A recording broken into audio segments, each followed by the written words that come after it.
Hi കൂട്ടുകാരെ, സച്ചിയുടെയും രേവതിയുടെയും ഒരു upcoming episode റിവ്യൂയിലേക്ക് എല്ലാവർക്കും സ്വാഗതം. അങ്ങനെ നമ്മുടെ ദേവു ഉണ്ടല്ലോ, രേവതിയുടെ അനിയത്തി ദേവുവിനാണെങ്കിൽ വിവാഹാലോചനകളൊക്കെ ഇങ്ങനെ നടന്നു വരുന്നുണ്ട്. അപ്പോൾ ലക്ഷ്മിയും പറയുന്നുണ്ട്, സച്ചി ഏത് പയ്യനെ കണ്ടുപിടിക്കുന്നോ ആ കൂടെ തന്നെ നമ്മുടെ ദേവുവിൻ്റെ വിവാഹം നടത്തുന്ന സച്ചി വേണം, എല്ലാ കാര്യവും നേതൃത്വം നൽകിയിട്ട് വിവാഹം നടത്താൻ എന്നൊക്കെ ഇങ്ങനെ ലക്ഷ്മിയും പറയുന്നുണ്ട് കേട്ടോ. അങ്ങനെ നമ്മുടെ സച്ചിയും രേവതിയും കൂടിയിട്ട് ദേവുവിന് വിവാഹാലോചനയൊക്കെ നടത്തുന്നുണ്ട്. കുറേ പയ്യന്മാരെയൊക്കെ കൊണ്ടുവരുന്നുണ്ടെങ്കിലും ദേവുവിന് ആരും ഇഷ്ടപ്പെടുന്നില്ല കേട്ടോ. അങ്ങനെയാണ് നമ്മൾ മനസ്സിലാക്കുന്നത് ദേവുവിന് മറ്റൊരാളുമായിട്ട് ഒരു പ്രണയത്തിലാണെന്നുള്ള കാര്യം രേവതി സച്ചി അറിയുന്നുണ്ട്. അങ്ങനെ സച്ചിയും രേവതിയും പറയുന്നുണ്ട്, ശരി, ആരാണെന്ന് നീ ഞങ്ങളോട് തുറന്നു പറ, ഏത് പയ്യനാണെങ്കിലും നമ്മൾ ആ പയ്യനുമായിട്ട് വീട്ടിൽ ചെന്നിട്ട് ആലോചിച്ച് നല്ല രീതിയിൽ നിന്റെ വിവാഹം നടത്തി തരാന്നൊക്കെ വാക്ക് കൊടുക്കുന്നുണ്ട്. അങ്ങനെ ദേവു ആണെങ്കിൽ ആ പയ്യനെ സച്ചിനെ കാണിച്ചു കൊടുക്കുകയാണ് കേട്ടോ. അങ്ങനെ ആ പയ്യനെ കാണുന്നതും സച്ചി ഞെട്ടിപ്പോവാണ്. കാരണം അയാളൊരു പോലീസ് ഓഫീസറാണ്. ഇതിനു മുമ്പേ തന്നെ നമ്മുടെ സച്ചിയായിട്ട് കുറേ ഒരു പ്രശ്നത്തിൽ അവർ രണ്ടുപേരും കൂടി നന്നായിട്ട് സ്റ്റണ്ടൊക്കെ ഉണ്ടാക്കിയിട്ട് ഇരിക്കുകയാണ്. അപ്പോൾ ആ പയ്യനെ ഒട്ടും സച്ചിക്ക് ഇഷ്ടപ്പെടുന്നില്ല. അങ്ങനെ ആ പയ്യനെ കാണുമ്പോഴേ ദേവുവിനോട് പറയുന്നുണ്ട്, ദേവു ഒരിക്കലും അവനൊരു നല്ലവനല്ല, എന്തായാലും ഞാൻ ഈ വിവാഹത്തിന് സമ്മതിക്കുകയില്ല എന്ന് പറയുകയാണ്. അപ്പോഴേക്കും ലക്ഷ്മിയമ്മയും പറയുന്നുണ്ട്, എന്തായാലും സച്ചിക്ക് ഇഷ്ടമില്ലാത്ത വിവാഹം ഒരിക്കലും നടക്കാൻ പോകുന്നില്ല, സച്ചി ഏത് പയ്യനെ കാണിച്ചു തരുന്നോ അതാണ് നിന്റെ വരെന്ന് ലക്ഷ്മി തീർത്ത് പറയുകയാണ്. എന്നാൽ നമ്മുടെ ദേവു ആണെങ്കിൽ അതിൽ നിന്ന് ഒട്ടും പിന്മാറാൻ സമ്മതിക്കുന്നുമില്ല. കാരണം അവർ രണ്ടുപേരും അത്രത്തോളം അടുത്തിരുന്നു കേട്ടോ. അങ്ങനെ രേവതി ആണെങ്കിൽ ദേവുവിനെ എത്രയൊക്കെ പറഞ്ഞ് കൺവിൻസ് ചെയ്യാൻ ശ്രമിക്കുന്നുണ്ടെങ്കിലും ദേവു പറയുന്നുണ്ട്, ചേച്ചി അങ്ങനെയൊന്നുമല്ല, സച്ചിയേട്ടനുമായിട്ട് എന്തെങ്കിലും ഒരു മിസ്അണ്ടർസ്റ്റാൻഡിങ് ഉണ്ടായതായിരിക്കും, ഒരിക്കലും അയാൾ അങ്ങനത്തെ ആളല്ല, എന്നെ ജീവനാണ് ചേച്ചി, ഇപ്പോൾ എൻ്റെ അച്ഛനും ഉണ്ടായിരുന്നെങ്കിൽ എൻ്റെ ആഗ്രഹത്തിനൊക്കെ ഇപ്പോൾ സാധിച്ചു തന്നേനെ, എൻ്റെ അച്ഛൻ ഇല്ലാത്തതുകൊണ്ടല്ലേ എനിക്ക് ഈ ഗതി വന്നേന്നൊക്കെ പറഞ്ഞിട്ട് ദേവു കരയുന്നുണ്ട് കേട്ടോ. എന്നാൽ നമ്മുടെ ഈ ദേവുവിൻ്റെ ഈ ഒറ്റ വാക്കുണ്ടല്ലോ, എൻ്റെ അച്ഛൻ ഉണ്ടായിരുന്നെങ്കിൽ എന്ന് കേൾക്കുമ്പോൾ നമ്മുടെ രേവതിക്ക് ആകെ വിഷമമാവുകയാണ്. സാരമില്ല മോളെ, നമുക്ക് എന്തെങ്കിലും ഒരു പരിഹാരം കാണാമെന്ന് പറയുന്നുണ്ട്. എന്നാൽ ഈ സമയം ആ പയ്യൻ്റെ വീട്ടിലും വിവാഹാലോചനകളൊക്കെ നന്നായിട്ട് നടന്നു വരുന്നുണ്ട്. ആ സമയം ആ പയ്യൻ ദേവുവിൻ്റെ കാര്യം പറയുമ്പോൾ അവർക്ക് എല്ലാവർക്കും ഒരുപാട് ഇഷ്ടമാവുന്നുണ്ട് കേട്ടോ. എന്നാൽ നമ്മുടെ ദേവുവിൻ്റെ വീട്ടുകാർ സമ്മതിക്കില്ല, ചേട്ടൻ ഒരിക്കലും സമ്മതിക്കില്ല എന്നൊക്കെ ആ വീട്ടുകാരോട് പറയുമ്പോൾ ആ വീട്ടുകാരുടെയും കൂടി സമ്മതത്തോടു കൂടി തന്നെ സച്ചിയും ലക്ഷ്മിയൊന്നും അറിയാതെ ദേവുവിൻ്റെ രജിസ്റ്റർ മാരേജ് നടത്തുകയാണ്. എന്നാൽ നമ്മുടെ രജിസ്റ്റർ മാരേജിന് സാക്ഷിയായിട്ട് ഒപ്പിടുന്നത് രേവതിയാണ് കേട്ടോ. എന്നാൽ ഈ കാര്യമൊന്നും സച്ചി അറിയുന്നേ ഇല്ല. അങ്ങനെ രജിസ്റ്റർ മാരേജിന് ശേഷം ഒന്നും സംഭവിക്കാത്ത രീതിയിൽ തന്നെ നമ്മുടെ ദേവു ആണെങ്കിൽ വീട്ടിൽ തന്നെയുണ്ട്, ആ പയ്യൻ്റെ വീട്ടിലുമാണ് കേട്ടോ. അങ്ങനെ കുറേ നാളത്തെ പരിശ്രമങ്ങൾക്കൊടുവിൽ രേവതി പറഞ്ഞിട്ട് സച്ചിനെ സമ്മതിക്കുന്നുണ്ട് ദേവുവിന് ആ പയ്യനുമായിട്ട് വിവാഹം നടത്താൻ. അങ്ങനെ വിവാഹത്തിൻ്റെ എല്ലാ കാര്യങ്ങളും സച്ചി തന്നെ മുൻകൈയെടുത്ത് വളരെ സന്തോഷത്തോടു കൂടി നടത്തുകയാണ് കേട്ടോ. അങ്ങനെ വിവാഹ ദിവസം വന്നു, പെണ്ണിനെയും ചെറുക്കനെയൊക്കെ മണ്ഡപത്തിലേക്ക് കൊണ്ടിരുത്തിയിരിക്കുകയാണ്.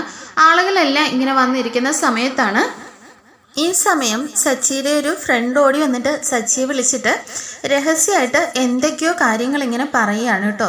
അപ്പോഴേക്കും സച്ചി പെട്ടെന്ന് പറയുന്നുണ്ട്, നിർത്ത്, ഈ വിവാഹം ഒരിക്കലും നടക്കില്ല, എല്ലാവരും പൊക്കോന്ന് ഇങ്ങനെ പറയുകയാണ്. ഇത് കേട്ടിട്ട് എല്ലാവരും ഞെട്ടിത്തറിച്ച് നിൽക്കുകയാണ്. ദേവു ആണെങ്കിൽ ചാടി എഴുന്നേക്കുന്നുണ്ട് കേട്ടോ. പയ്യനും എല്ലാവരും എഴുന്നേറ്റിട്ട് എന്താ ഇവിടെ സംഭവിക്കുന്നതെന്നൊക്കെ ചോദിച്ചിട്ട് ചെറുക്കൻ്റെ വീട്ടുകാരെല്ലാവരും കൂടി ഇങ്ങനെ ഇളകി നിൽക്കുകയാണ്. അപ്പോഴേക്കും സച്ചി പറയുന്നുണ്ട്, ഇനിയിപ്പോൾ ഇത് ഈ കൂടുതൽ എന്ത് സംഭവിക്കാനാ, ഈ വിവാഹം നടക്കില്ല എന്ന് പറഞ്ഞാൽ നടക്കില്ല എന്ന് പറയാണ്. അപ്പോഴേക്കും ചെറുക്കൻ്റെ ഒരു അമ്മാവൻ വന്നിട്ട് സച്ചി ഇങ്ങനെ തല്ലാൻ ഓങ്ങുന്നുണ്ട്. താൻ എന്താണോ വിചാരിച്ചിരിക്കുന്നത്, താൻ ആരാ, ഈ കുട്ടിയുടെ അച്ഛനൊന്നും അല്ലല്ലോ, ചേട്ടത്തിയുടെ ഭർത്താവല്ലേ, അപ്പൊ പിന്നെ താൻ എന്തിനാ ഈ കൂടുതൽ ഷോ എടുക്കാതെ എന്നൊക്കെ പറയാണ് കേട്ടോ. അപ്പോഴേക്കും നമ്മുടെ സച്ചിയുടെ കൺട്രോൾ ആകെ വിട്ടുപോകുന്നുണ്ട്. ലക്ഷ്മിയും രേവതിയും എല്ലാവരും കൂടി വന്നിട്ട് സച്ചിയെ പിടിക്കുന്നുണ്ട് കേട്ടോ. രേവതി ചോദിക്കുന്നുണ്ട്, എന്താ സച്ചിയേട്ടാ ഇത്, ഇത്രയും നാള് കാത്തിരുന്ന് ദേവുവിൻ്റെ വിവാഹമായിട്ട് ഈ സമയം വിവാഹം നടക്കില്ലെന്നോ, എന്താ ഈ പറയുന്നതെന്ന് ചോദിക്കുകയാണ്. അപ്പോഴേക്കും സച്ചി പറയുന്നുണ്ട്, രേവതി നീ അറിഞ്ഞ ഇപ്പൊ തന്നെ ഇവനെ ഇവിടുന്ന് ചേരിപ്പൊരിയായിരിക്കും അടിച്ചിറക്കുക. എന്താ സച്ചിയേട്ടാ, എന്താ സംഭവിച്ചത്? അതെ, ഇവൻ മറ്റൊരു വിവാഹം കഴിച്ചിട്ടുണ്ടെന്ന് അത് രജിസ്റ്റർ ഓഫീസിൽ നിന്ന് തന്നെ തെളിവോട് കൂടിയിട്ടാണ് മഹേഷ് വന്ന് പറഞ്ഞിരിക്കുന്നതെന്ന് പറയാണ്. ഇത് കേൾക്കുമ്പോഴേക്കും നമ്മുടെ രേവതിക്ക് ഒരു കുലുക്കും ഇല്ല കേട്ടോ. എന്നാൽ നമ്മുടെ ദേവുവിനെ തന്നെയാണല്ലോ നേരത്തെ വിവാഹം കഴിച്ചിരുന്നത്. നമ്മുടെ സച്ചിക്ക് ഇത് വിശ്വസിക്കാനേ ആവുന്നില്ല. അപ്പോഴേക്കും കല്യാണ ചെറുക്കൻ ഇറങ്ങി വരുന്നുണ്ട് കേട്ടോ. ഓ, ഇതാണോ ഇത്ര വലിയ കാര്യം? അപ്പോഴേക്കും സച്ചി പെട്ടെന്ന് ആ പയ്യനെയും കയറി വിളിക്കുന്നുണ്ട് കേട്ടോ. എന്താടാ, നിനക്ക് ഒരു വിവാഹം കഴിച്ചത് വലിയ നിസ്സാരമായിരിക്കും അല്ലേ?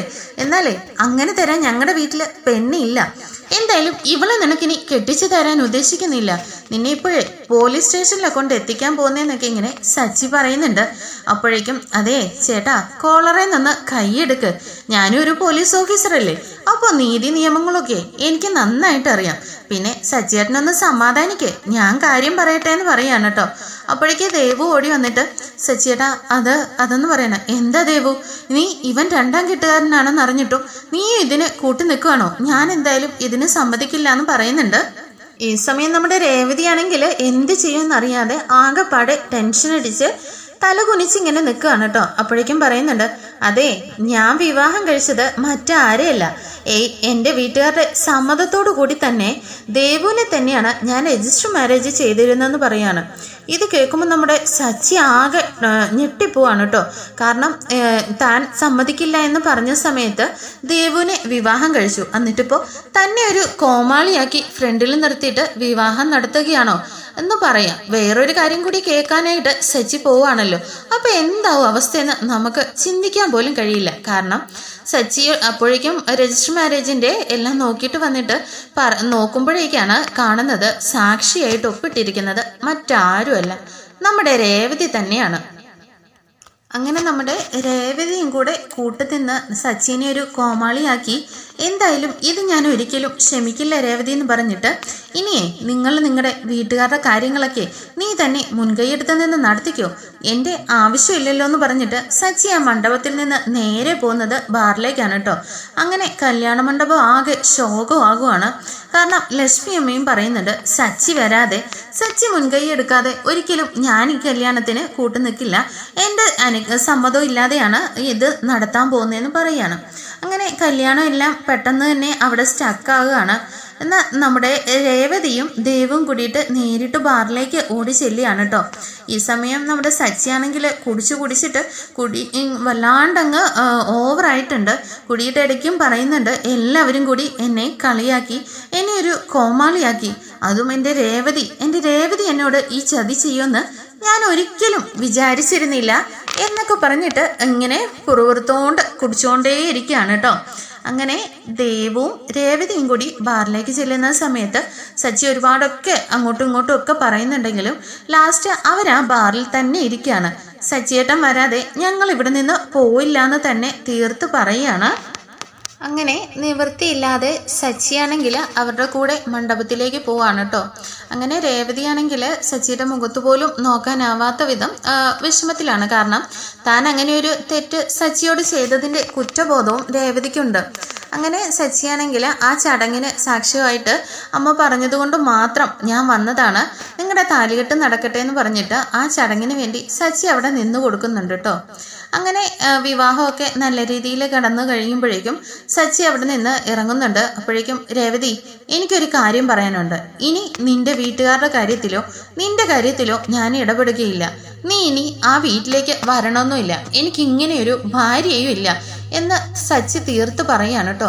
അങ്ങനെ രേവതി പൊട്ടിക്കരയുന്നുണ്ടെങ്കിലും സച്ചിയേട്ടാ ഞാൻ എന്നൊക്കെ പറയുന്നുണ്ടെങ്കിലും നീ ഇനി ഒരക്ഷരം മിണ്ടണ്ട, ഇനി എൻ്റെ വീട്ടിലേക്ക് എൻ്റെ ഭാര്യയായിട്ട് അങ്ങോട്ടേക്ക് നീ വരണ്ട എന്ന് തന്നെ സച്ചി തീർത്തു പറഞ്ഞിട്ട് മണ്ഡപത്തിൽ നിന്ന് ഇറങ്ങി പോകുന്നുണ്ട് കേട്ടോ. അങ്ങനെ വിവാഹമൊക്കെ കഴിഞ്ഞതിന് ശേഷം ദേവുവിനെയും പയ്യനെയൊക്കെ യാത്രയാക്കിയിട്ട് രേവതി നമ്മുടെ സച്ചിയുടെ വീട്ടിലേക്ക് തന്നെ വരുന്നുണ്ട്. അങ്ങനെ രേവതിയെ കാണുമ്പോഴും സച്ചി നല്ല കുടിച്ചിട്ട് ബോധമില്ലാണ്ടാണല്ലോ ഇരിക്കുന്നത്. ഇറങ്ങി വരുന്നുണ്ട് കേട്ടോ. വീടിൻ്റെ പുറത്തേക്ക് ഇറങ്ങി വന്നിട്ട്, എന്തിനടി നീ ഇങ്ങോട്ടേക്ക് വന്നത്? രേവതി, നിന്നോട് ഇനി ഈ വീട്ടിൽ കാല് കുത്തല്ലെന്നല്ലേ ഞാൻ പറഞ്ഞത്? സച്ചിയേട്ടാ, എന്നോട് ക്ഷമിക്കുക സച്ചിയേട്ടാ, ഞാനൊരു മാപ്പ് ചോദിക്കാൻ വന്നതാ. ഞാൻ ചെയ്തത് എന്താണെങ്കിലും തെറ്റാണ്. എന്നാൽ ദേവുവിൻ്റെ അവസ്ഥ കണ്ടപ്പോൾ എനിക്കതല്ലാതെ വേറൊരു വഴിയില്ലായിരുന്നു എന്നൊക്കെ ഇങ്ങനെ രേവതി കാല് പിടിച്ച് പറയുന്നുണ്ടെങ്കിലും സച്ചിയാണെങ്കിൽ ഇതൊന്നും കേട്ടമിട്ട് നടിക്കുന്നില്ല കേട്ടോ. വായി തോന്നുന്നത് എന്തൊക്കെയോ വിളിച്ചു പറയുന്നുണ്ട്. ബോധമില്ലാത്ത ഒരു അവസ്ഥയിലും കൂടിയാണല്ലോ. അങ്ങനെ രേവതി പറയുന്നുണ്ട്, എല്ലാവരോടും വീട്ടിൽ എല്ലാവരോടും ക്ഷമയൊക്കെ ചോദിച്ചിട്ട് പറയുന്നുണ്ട്, അതെ ഞാനിപ്പോൾ ഇങ്ങോട്ടേക്ക് വന്നത് ഈ വീട്ടിൽ സ്ഥിരമായിട്ട് നിൽക്കാനല്ല. ഞാൻ ചെയ്ത ഒരു തെറ്റ് ഞാൻ അംഗീകരിക്കുന്നു. അതിൻ്റെ പേരിൽ എല്ലാവരോടും ഒന്ന് മാപ്പ് ചോദിക്കാൻ വേണ്ടിയിട്ടാണ് വന്നതെന്നിങ്ങനെ രേവതി പറയുന്നുണ്ട്. അങ്ങനെ രേവതിയാണെങ്കിൽ ഇങ്ങനെ എല്ലാവരോടും മാപ്പ് ചോദിച്ച് കരയുന്നതൊക്കെ കാണുമ്പോൾ നമ്മുടെ രവിക്കാണെങ്കിൽ ഒരുപാട് സങ്കടം വന്നുണ്ട് കേട്ടോ. മോളെ എന്താ ഇത്, എന്തായാലും മോളൊരു തെറ്റ് ചെയ്തു, അതിന് മാപ്പും ചോദിച്ചു. ഇപ്പോൾ അവൻ ബോധമില്ലാത്ത അവസ്ഥയിലല്ലേ, അവന് രാവിലെ ബോധം വന്നു കഴിയുമ്പോൾ എല്ലാം ശരിയാകും, മോളൊന്ന് ക്ഷമിക്കുന്നു പറയാണ് കേട്ടോ. ഇല്ല അച്ഛാ, സച്ചിയേട്ടൻ ഇത്രയധികം എന്നോട് ഒരിക്കലും ഇറങ്ങിപ്പോന്ന് പറഞ്ഞിട്ടില്ല. സച്ചിയേട്ടന് ഞാൻ അത്രത്തോളം വേണ്ടാത്തവളായിട്ടാണ് സച്ചിയേട്ടനിപ്പോൾ ഇങ്ങനെ പറയുന്നത്. ഇനിയിപ്പോൾ ഞാൻ ഈ വീട്ടിൽ നിന്നിട്ട് ഒരർത്ഥം ഇല്ലാന്ന് ഇങ്ങനെ പറയുന്നുണ്ട് കേട്ടോ. അങ്ങനെ രവി എന്തൊക്കെ പറഞ്ഞിട്ടും രേവതി പറയുന്നുണ്ട്, അച്ഛാ ഞാൻ ഈ എന്തൊക്കെ സഹിച്ചിട്ടാണ് ഈ വീട്ടിൽ ജീവിച്ചതെന്ന് അറിയാമല്ലോ. ഇനിയിപ്പോൾ സച്ചിയേട്ടനും കൂടി വേണ്ടാത്ത ഞാൻ എന്തിനാണ് ഈ വീട്ടിൽ നിൽക്കുന്നത് എന്ന് പറഞ്ഞിട്ട് ബാഗൊക്കെ എടുത്തിട്ട് രേവതി ഇറങ്ങുന്നുണ്ട്. എന്നാൽ ഈ സമയം നമ്മുടെ ചന്ദ്രമതിക്കും ശ്രുതിയും ഒക്കെ ഒരുപാട് സന്തോഷിക്കുന്നുണ്ട് കേട്ടോ. ചന്ദ്രമതിക്ക് ഭയങ്കര സന്തോഷവുമാണ്. കാരണം നമ്മുടെ രേവതി തനിയെ വീട് വിട്ട് ഇറങ്ങി പോവുകയാണല്ലോ. അങ്ങനെ വർഷയും ശ്രീകാന്തും കൂടിയിട്ട് സച്ചിയുടെ അടുത്ത് പോയിട്ട് പറയുന്നുണ്ട്, സച്ചിയേട്ടാ ചേച്ചി ഇറങ്ങാണ്, പോവല്ലെന്ന് പറ, രേവതി ചേച്ചിയോട് പോണ്ടെന്ന് പറ സച്ചിയേട്ടാന്നൊക്കെ പറയുന്നുണ്ടെങ്കിലും സച്ചിയാണെങ്കിൽ ഒന്നും മിണ്ടാതെ തന്നെ ഒരേ ഇരിപ്പിങ്ങനെ ഇരിക്കുകയാണ് കേട്ടോ. അങ്ങനെ കരഞ്ഞുകൊണ്ട് തന്നെ നമ്മുടെ രേവതിയാണെങ്കിൽ ചന്ദ്രോദയത്തിൽ നിന്ന് പടിയിറങ്ങിയാണ്. ബാക്കി നമുക്ക് അടുത്ത എപ്പിസോഡിൽ കാണാം. എന്താ സംഭവിക്കാൻ പോകുന്നതെന്ന് കാത്തിരുന്ന് കാണും വരേക്കും. Thank you for watching.